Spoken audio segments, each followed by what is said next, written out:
Hey guys, so I have another kind of like little story time to share as it relates to like self-esteem, and it's kind of like a dating one, but I feel like I only learned or like started to put together the lesson of what I learned from that experience like yesterday. Like I feel like the cherry on top of my lesson from something that happened literally months ago. I just started registering yesterday, so this is what I learned. Also, I love when I do a bun and I come on camera and look like a bald little baby, but it's okay because I'm a moisturized, glazed donut bald little baby, so. Okay, so basically, I feel like I only am realizing now that my self-esteem was not there in this dating experience that I had with this one guy. And I've definitely talked about it on my page before, so you should check it out. But basically, like, it didn't go the way I wanted it to go, and overall, in the bigger picture, the takeaway was that I didn't like how I was treated by this guy, and it kind of showed up in a number of ways. And if I had just like nipped it in the bud when I first noticed the little things that he did that were like ew, like that I didn't like, that didn't feel good, that made me feel like not good about myself, and listen to those feelings, then I would have been in a better position rather than letting it go on for months, because it's something that like I continued to think about months after, because I didn't like how I was treated. And it's like, sometimes you just think about those instances and you're like, why did I, like, it just brings back those icky feelings, and it kind of like sticks with you like freaking, honey. So what I learned, and I kind of like registered this a little bit, but I was listening to something yesterday. Oh my gosh, Leo Skepi's podcast is freaking awesome. You guys need to listen to it if you want a kick in the butt, okay? But basically, the analogy is that like you can give somebody something expensive, but if they're not used to having expensive things, then they're going to treat that thing like how they treat everything else. And I feel like this really was what happened with me and this guy, because I feel like it's not that I didn't feel like he was intentionally being rude or doing things to offend me on purpose. Like, I don't think that's what it was. So I'll at least give him that. But overall, little things that he did made me feel like I wasn't getting treated the way that I deserved, the way that I wanted. And it probably had more to do with the fact that he probably never met somebody like me. Like, he probably is used to treating girls that way. Like, he is used to living his life a certain way. And he hasn't had somebody like me come into his life, or had to treat somebody the way that I'm used to being treated. Like, that's just not in his reality. So when I came into his life and when we started dating, he just treated me the way that he's used to treating girls, the way that he's used to treating women. And to him, that's just his normal. But to me, that was like offensive. And like, I actually don't like him now to this day as a person because of that. But yeah, but the thing is that I have to take full responsibility for this, because I wasn't in my highest self, and I wasn't like maintaining the high self-esteem that I had when I first came into the relationship by accepting these little things that he was doing that offended me. Like, literally, if I tell you guys, it's so cringe. Like from an outside perspective, if I had a friend who experienced the things that I did with this guy, even just the passing comments, it's not like terrible things, but it's just like these passing little things that are just gross. I feel like it would be obvious for me giving advice to my friend, like, you should leave that guy. But, I stayed, and overall it really like picked up my self-esteem, because the thing is that when you're accepting treatment that's not what you want, and you're accepting less than you deserve, eventually you start feeling like crap about yourself, because even though in your mind you're like, I don't deserve this, by accepting those things, you are telling your like subconscious, but you are in a way believing that you deserve those things over time, the longer that you accept it. So that was my wound after that relationship ended, was that I just like felt like crap. Like, I felt like I before meeting this guy and after that experience was over, my self-esteem had gone down because of the treatment that I accepted. So, moral of the story is that it's nobody else's responsibility to it's your responsibility to accept or not accept anything in your life, and that in turn, your decision is going to impact your self-esteem.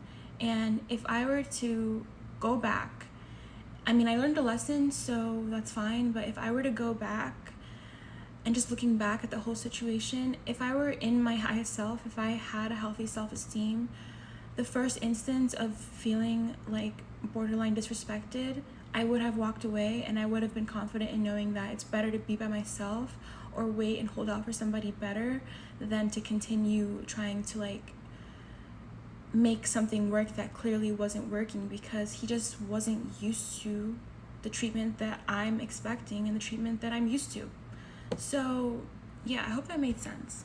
And Leo Skepi said it best: people who aren't used to having valuable things aren't gonna know how to treat something valuable.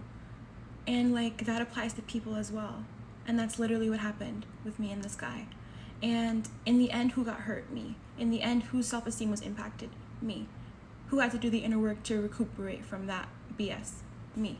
So yeah, little things, guys, little things. Pay attention to those little things and have enough respect for yourself to realize that what you're accepting, you believe you deserve. And looking back, in that moment, sucks to say, but I guess that's what I thought I deserved. And going forward, that's never gonna happen again. So, lesson learned. Hey guys, so this is a concept that I learned about that I think is just super important, and literally every woman has to hear this. So here we go. And I just find it so interesting, and this is why I value mentorship and mentality coaching and life coaching so much, in combination with therapy if you need that. Because for me personally, I don't have a mother figure. I don't. My mom is not in my life.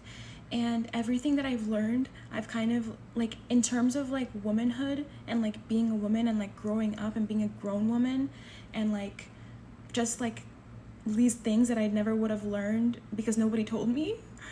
I learned through mentors, and I learned through high value feminine examples, and just women that I look up to that had traits that I wanted to adapt myself. So the benefit of mentorship and coaching is something that's really close to my heart, because I feel I would not be where I am today, one, and two, my mind would still be in the lower place that it used to be when I was dealing with things toxic relationships and much worse than that. But I'm gonna keep this light and fluffy. So anyways, the concept is that women have to harness more of their savage energy, just literally to live life and survive and have a good life experience. But I'm gonna take it a step further and emphasize what I think is the most important when it comes to having this energy as a woman. And it's the fact and the truth that we all have to accept as women is that we have so many decisions to make that are really important throughout life that will literally impact generations to come. And we have to accept that we just have more responsibility in terms of our family and so many other aspects of life, because of the fact that we're women. And for this reason, we have to be cutthroat, and we have to have the balls to make those decisions and to move forward and do what has to be done when the time calls for that. So I'm gonna give you guys a personal example. And yeah, some people refer to this as goddess energy, savage energy, dark feminine energy, whatever it is that you have to call it to get the point across. Please just call it that and act accordingly. And for example, I'll give you guys an example right now. The kind of guy that you choose to be with, that you marry in the extreme, in the end of the spectrum of dating, how much of an impact that has on your life and on future generations is huge. Because, you know, if you marry somebody, for example, that when you're dating, sometimes when you're younger, it's kind of like la la la, like I'm just gonna date him because he's hot and we have fun.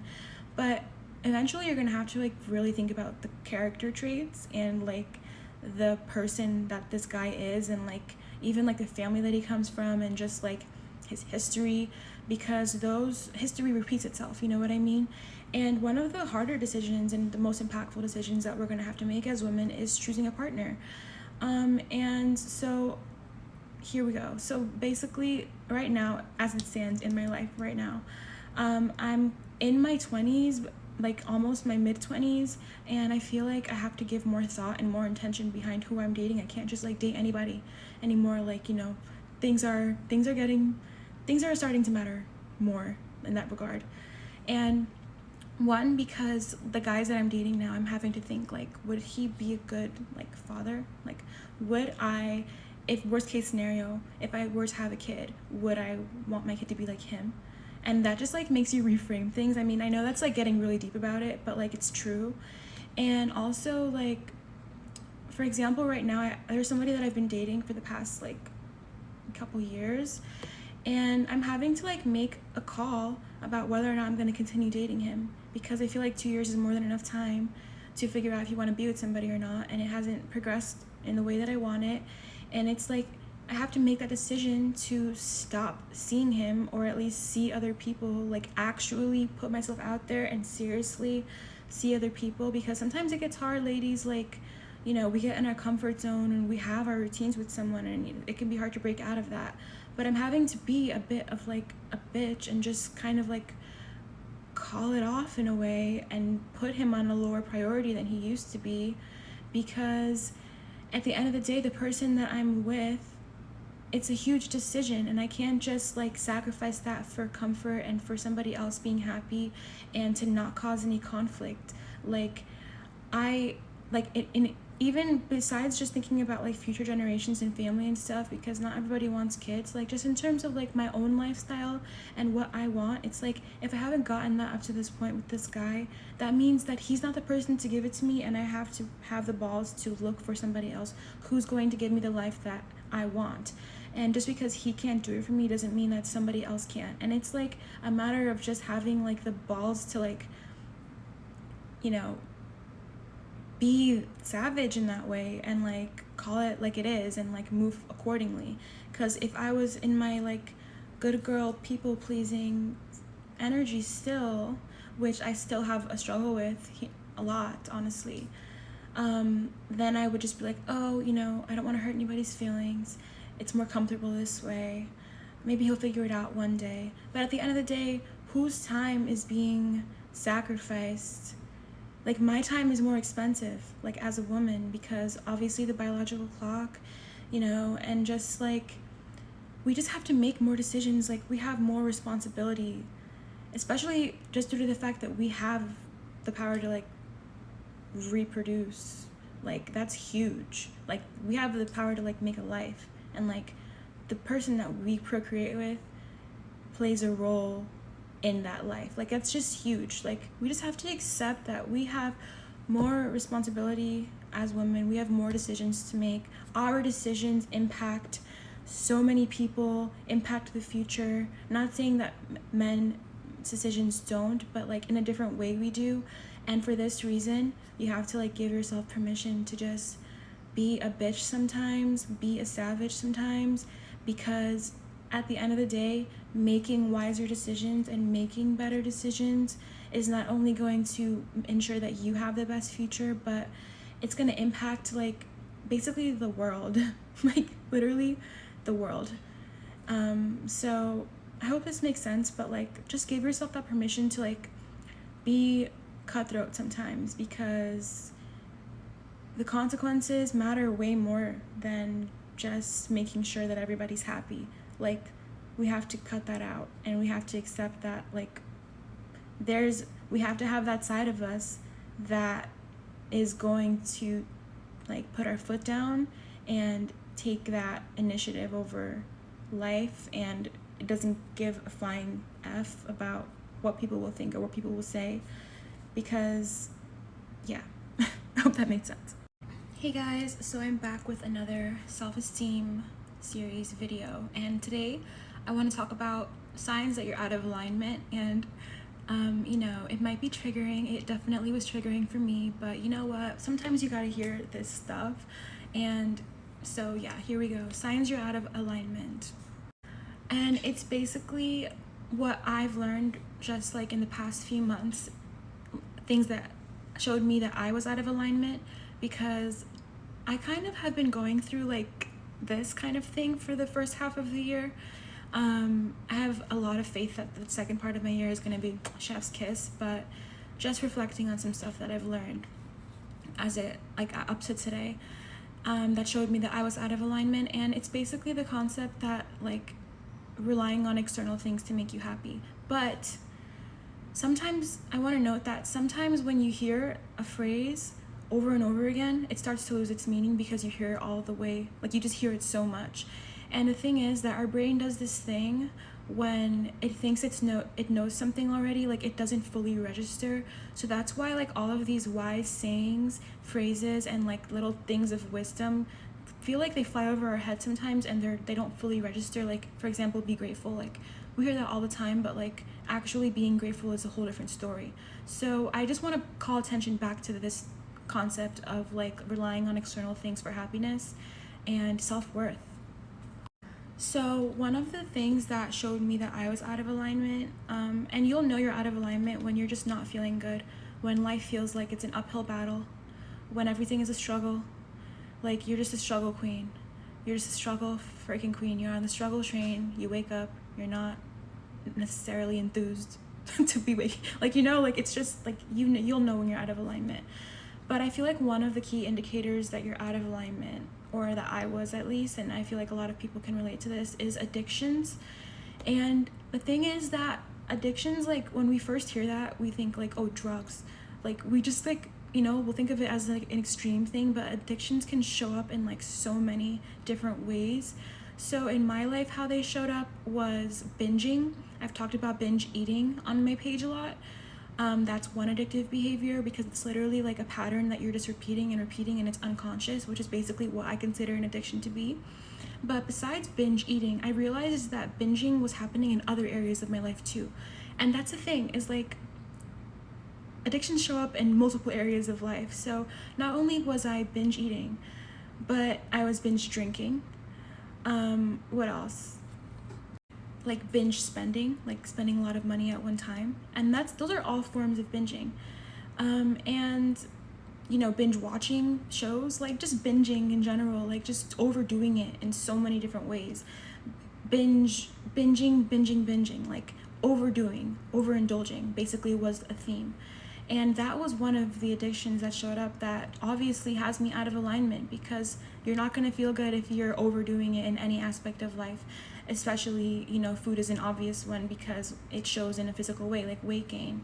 So that was something that showed me I was out of alignment. What else? Addictions can also show up as like emotional addictions. Emotions are addicting, guys. Emotions are addicting. And it's just so interesting.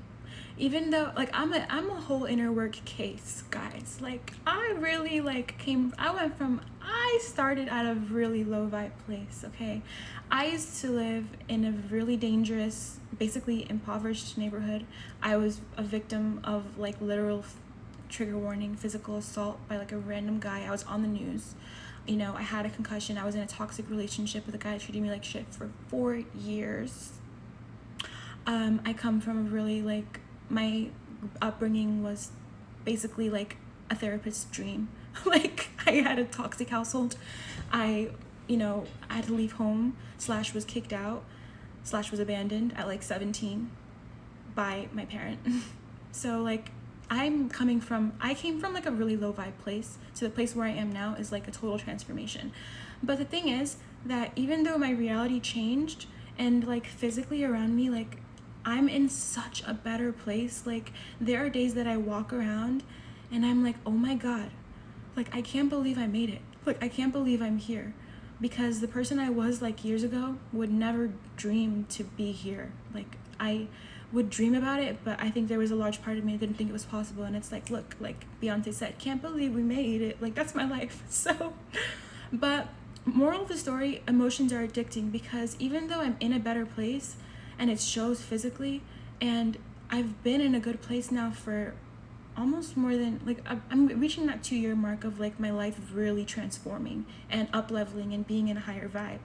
But the emotions that I used to experience were a kind of addiction. Like, I was, and I am, and I still have to work through these low vibe emotions that come up even when it's unnecessary, because I feel like there's a part of me that's still addicted to feeling that way. So it's like, this is my own inner work thing, is that even though things are good, I'm still having these negative emotions come up from the past, and I'm making them manifest, and I'm finding ways to bring them into my new beautiful life because I'm just so used to experiencing them. So that's a way that emotional addictions can come up. And you can be emotionally addicted to negative emotions like, you know, loneliness, unworthiness. But the thing is that you can also be addicted to high vibe emotions. It's your choice, and it's your inner work to do. Nobody else can do it for you, like I always say. So I just feel like one of the big things that showed me I was out of alignment and things needed to change and I had to address aspects of my life was the addictions that were showing up, whether they were physical, like binging, or emotional, like, you know, emotional addiction to basically unworthiness and low self-esteem, because that was my upbringing, what it trained me to believe. And I feel like these were the keys that showed me that I was out of alignment. So getting back into a place of alignment, and when I say alignment, I just realized I've been throwing around this word and maybe not everybody knows what that refers to, but it's basically just being in a state of flow. And it's the opposite of being out of alignment. It's feeling like, you know, life is good, life is easy, today's a beautiful day, feeling like the world is in a friendly place, feeling expansive. That's what alignment is. It's easy, it's ease. It's just like, you know, it's your nervous system is like relaxed and open to experiencing good things. That's what alignment is. So getting to that place takes addressing the things that are bringing you out of alignment. So for me, you just have to face that shit head on, face what's taking you out of alignment. For me, it was my addictions that I'm addressing now with professional help, with coaching, with mentorship, with educating myself on why this even happens, like just even learning the science behind addictions and why they take place is helpful. Sometimes just learning is what it's gonna take. Like, for example, with nutrition and with binging, learning what causes that and getting to the root of why I'm doing that, what I'm trying to hide, what emotion I'm trying to cover up, how I'm feeling when I'm indulging in those behaviors, is something that's bringing me more into alignment. And also, as it refers to addictions, like I mentioned earlier in this video, is when you're addicted to something, you're basically relying on something else to make you happy or to bring you a sense of peace or joy or just like, you know, pleasure. But that's the danger of addictions too, is because you can't rely on external things to make you happy. You can't rely on those things to make you feel fulfilled in life, to bring you like alignment. It's gonna take you out. Like, you can't do that. And it shows up in so many different ways. I can do so many more examples of this, but I feel like that's just one major thing I learned is a cause of being out of alignment. And, you know, I'm addressing those things on a daily basis, and I'm bringing my consciousness back in those moments where I feel like indulging in behaviors that don't serve me. So these are some signs that you're out of alignment, and we can work through it together. I have a mentorship program, EMPRESS of ESTEEM. The register link is in my bio. It's launching September 9th, and we're gonna work through all of the things that I feel took me from a low self-esteem to high self-esteem, that I think are gonna be useful for a lifetime, because guess what? Inner work continues. Inner work is a journey. Sometimes we fall down and we have to level up again. Like, sometimes that happens and it's normal, and I'm gonna give you guys all of the things that I learned in the past few years that I feel like are the recipe to maintaining and creating a high self-esteem that will literally impact the rest of your life. So yeah, thanks. Hey guys, so I wanted to get on here and talk about something that I have recently learned that I feel like women need to hear, especially because like there is no quality of life without being connected to your purpose. And I feel like everybody's lifestyle is up to them, no judgment zone at all. But coming from somebody whose dream basically was to like not work, and like I just didn't want to work, you know, like I thought that was my dream, like to have like a lifestyle where I don't, like obviously I don't want to feel like I have to work to like literally support myself and like survive and eat, but I've learned that there is an importance of work. Like work serves a purpose in our lives, and it's not necessarily something that you want to completely avoid, because it does give you a sense of purpose. And I've been on both ends. I used to work minimum wage as a lifeguard. I used to get on the train literally 3:30 in the morning to go open a pool for minimum wage, and it was part-time, mind you. So like, and I used to like stack my part-time shifts so that I could make some kind of money, like, and I did that for years. So I've been on the end of like literally working like a dog, and I came more into alignment with like how the lifestyle that I wanted when I got my job that I have now, that I'm super grateful for. But it has allowed me a more like leisurely kind of life, and for a long time it was working, and it's what I thought I wanted, and I'm still grateful for it. I wouldn't trade it for the world. But it just really made me think about how important work is, and how much of a sense of purpose that it gives us like throughout our life. It's not necessarily that we don't want, like, you don't, like, work is important.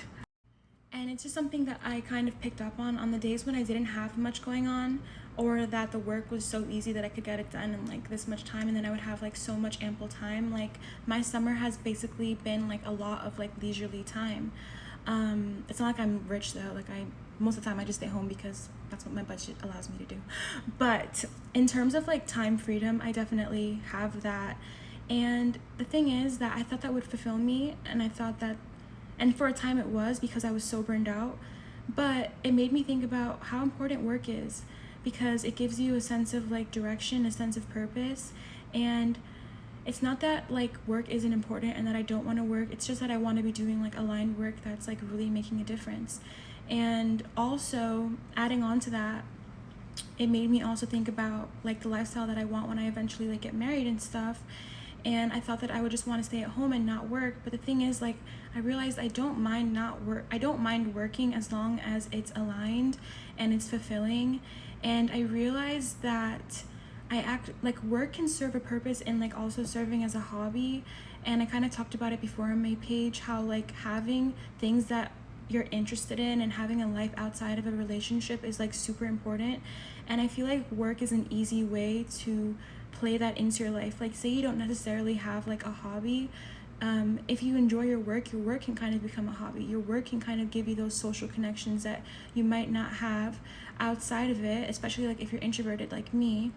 And I just feel like work does serve a purpose, and not working at all, I feel like, would be taking away some value to life, because work, it can be fulfilling, and having a sense of purpose more than that is fulfilling, and it's something that you're going to need throughout your life, no matter what kind of lifestyle that you're living. So just food for thought, that like work isn't something that you want to necessarily avoid. It can add to the quality of your life, and having a sense of like I think Joe Rogan talked about it on his podcast, how like the human brain is like adapted to like want challenges, and that's something that can be met through work. So there's just like a lot to say about the importance that work serves in our lives. What kind of work you do is totally up to you, but it's worth reframing and paying attention to and giving thought to. And I know that like the dream sometimes is like, oh, I want to do nothing. I just want to like lay by the pool and drink my Dom Perignon. I don't even know if I said that right. I don't know, champagne. But eventually, like, that's gonna get boring too, and you're gonna want to do something, and you're gonna want to like add value to other people's lives, because that's how we find fulfillment and, you know, community and connection. So yeah, let's not like totally avoid work. Let's just find a way to reframe it and make it fit into our lifestyle in a way that suits us better. So for example, for me right now, I do have my full-time job, and I do have like the work that literally pays for my life, which I'm grateful for. Thank you, God, that I can support myself.